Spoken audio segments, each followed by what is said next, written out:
Hi, can I get your name and what you do with NASA? I'm Ben Asher. I'm a mission design engineer, and I work at Kennedy Space Center supporting the Deep Space Logistics Project. Sounds very interesting. What inspired you to pursue a career in space science and work with NASA? I actually went to college not looking to do space stuff. I was always a nerd, so engineering was definitely in my future, but I actually was pursuing aeronautical engineering, so I thought I was going to work on airplanes.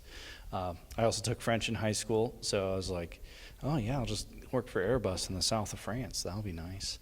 Then I took my first orbital mechanics class, and I was hooked. So after that, I got an internship at Goddard Space Flight Center, where I did some more orbital mechanics work, and I'm like, oh yeah, this is what I want to do. Why do you think it's important for NASA to engage with the public and students like us? Because especially students, you're the future, right? We can only do so much on our own in our time. A lot of these missions take years. If I have a second, I'll talk about the Pluto New Horizons mission. So imagine this scientist, a planetary scientist, has an idea to study Pluto's atmosphere because it's dissipating. And so they want to get out there as fast as they can. So this guy gets a PhD, takes years to get funding, finally gets a mission awarded, takes like probably 8 years to get to launch, and then they finally launch, and it still travels 9 years out to Pluto.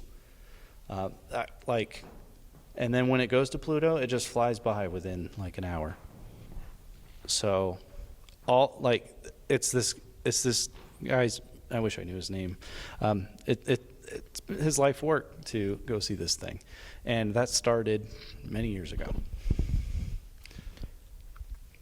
What advice do you have for high school students interested in pursuing a career in space science or a related field? I might modify your question if they're interested in space, because it doesn't have to be science.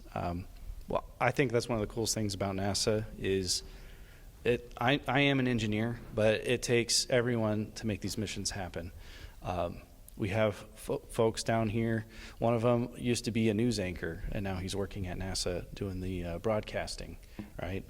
Because that's much more engaging than I probably am. And we have budget folks, we have HR like any company, we have psychologists, doctors, we have lawyers, space law is pretty niche, whatever, potato.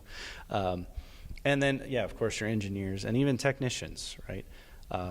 That's one thing I learned when I went to Kennedy at first is like most of Kennedy Space Center are people turning wrenches, actually assembling the rockets. So you don't have to be a rocket scientist to work at NASA.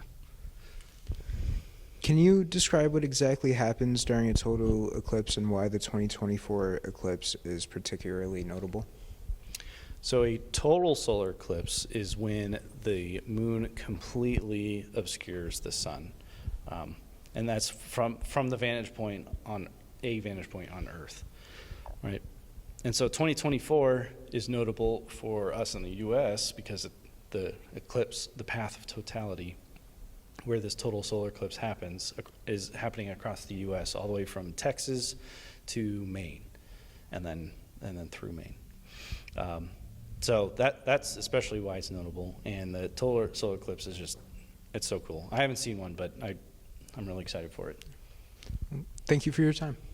Thanks.